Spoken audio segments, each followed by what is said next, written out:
know we often associate I Put a Spell on You with Hocus Pocus, but you should really listen to Nina Simone's version of the song. It's chef's kiss. Hey y'all, it's Ashley Bookistrom and I'm back with another video. So as you can see by the title of this video, I am here to help announce a readathon that is taking place in October and also give you a little bit of my TBR. So if you haven't heard already, Bree actually created this readathon as a way to expose the book community to more Black authors that specifically write in these spooky-ish genres that we're so used to seeing, because quite often during Halloween we make our TBRs and we don't really see a lot of diversity in terms of Black voices when we look at our books that have witches and ghosts and ghouls and vampires. So she thought that this would be a great way to explore and expose all of us to some new Black voices, specifically in Black literature, and also look at some interesting elements of intersectionality by also highlighting Black authors that are a part of the LGBTQIA+ community. Of course, once I heard about this readathon, I thought that I definitely needed to participate, because while I do read a lot of Black literature, it usually is in the realm of just more so fantasy, contemporary, literary fiction, and I don't know if I really delve into like the spookier side of things like ghosts and vampires in reference to Black authors. So this was a great way for me to even explore those genres and kind of beef up my October TBR a little bit, which I'm excited about. So some specific details about the Black-Oween-Athon. It's going to take place from October 1st to October 31st. There are some cool things that Bree has incorporated into this readathon, including creating a bingo board. There's a Twitter page, which I'll link down below. She has a resource list, which I'll link down below. It's a lot of cool stuff. I know that she's also going to be doing weekly live chats and updates just on her channel. That way people can check in and kind of talk about what they've been reading, what they've been learning, what they've been experiencing. And she also came up with a list of challenges or criteria, and I'm going to go through and list out those criteria and challenges, and I'll make sure that I also have all this information linked down in the description box as well. The first challenge is to read a fantasy book by a Black author, a book by a Black, queer, trans, or non-binary author, a book that features Black mermaids / sirens, a mystery book by a Black author, a historical fiction by a Black author, a thriller book by a Black author, a book that discusses intersectionality by a Black author, a book that includes a Black witch, read Giovanni's Room by James Baldwin, which is the group pick, and read a book by an underrated Black author. Now, we all know that I am completely horrible when it comes to sticking with my TBRs. I've been doing this mood reading thing for the past couple weeks in September, and it's been great. It's boosted my reading up. So I am going to follow the bingo board, and I'm going to aim to at least complete one bingo. If I black out the board, that's great. If not, at least I have participated and completed some aspect of it. So I'm gonna go ahead and show you on this side of the screen. You'll see the bingo board, and I'm actually going to go with the bingo board that includes the following prompts, which are a book that includes a Black witch, a historical fiction by a Black author, to send a tweet about one of the books, and to read Giovanni's Room by James Baldwin. So to read a book with a Black witch in it, I decided that I'm going to read Witches Steeped in Gold.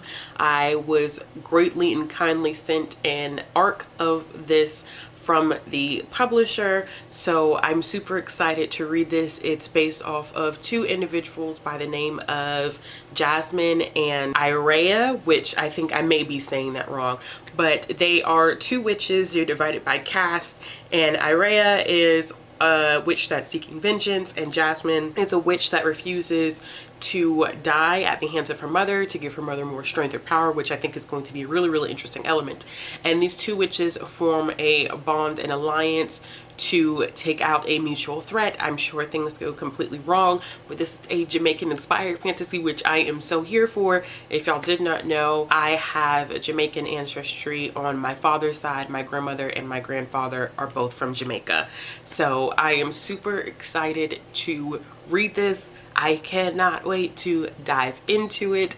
The cover is absolutely beautiful, so this is going to be So fun. The next challenge is to read a historical fiction by Black author, and for that I'm going to be going with PSB 11 by Rita Williams Garcia. This is the follow-up to One Crazy Summer. I think I've talked about this a little bit on my channel, where this is about three sisters who originally go to Oakland, California to visit their mother in the 60s, and she's a part of the Black Panthers, and this is the follow-up to that, I believe. And I don't know if they're actually, yeah, so they're not, I don't think they're in Oakland anymore, but this has a little bit of focus on the Vietnam War because I have an uncle that comes back from Vietnam.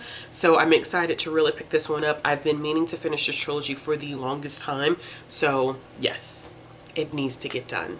I need it to happen. And of course, I'll be reading the group book, which is James Baldwin's Giovanni's Room. I've heard nothing but excellent things about this book.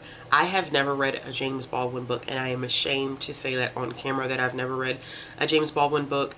I have seen the documentary I'm Not Your Negro, which was so good, and highlighted so many different things and aspects related to James Baldwin, and my interest really got piqued in terms of picking up more works by him.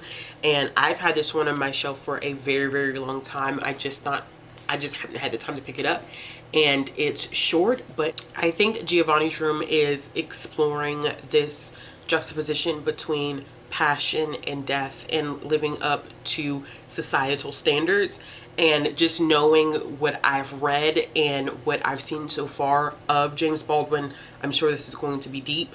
So deep. So this is one, even though it's short, I know that I'm going to need to take my time with it. So of course there are other challenges that I could possibly complete, and I have some ideas of what I may want to do in terms of reading for the other challenges, but I don't want to structure myself too much because of the fact that I know that I probably will end up changing what I'm going to read. And I think that just sticking to those three books in particular that I know that I must get through will be easy, instead of trying to force myself to create a super structured TBR for everything. But there is one other book that I am interested in reading in terms of mysteries written by Black authors. So if y'all didn't know, like, I like cozy mysteries.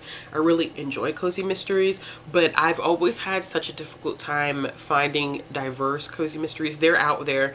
There are lists with diverse cozy mysteries, but it seems like, of course, as in so many different areas of the publishing industry, there needs to be more.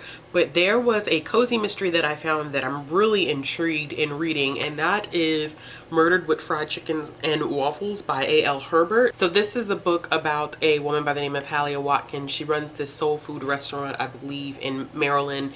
And there's this entrepreneur that I think frequents the restaurant, and then he turns up dead in the restaurant. So of course it's one of those situations in which Hallie has to figure out who the killer is before something else goes wrong.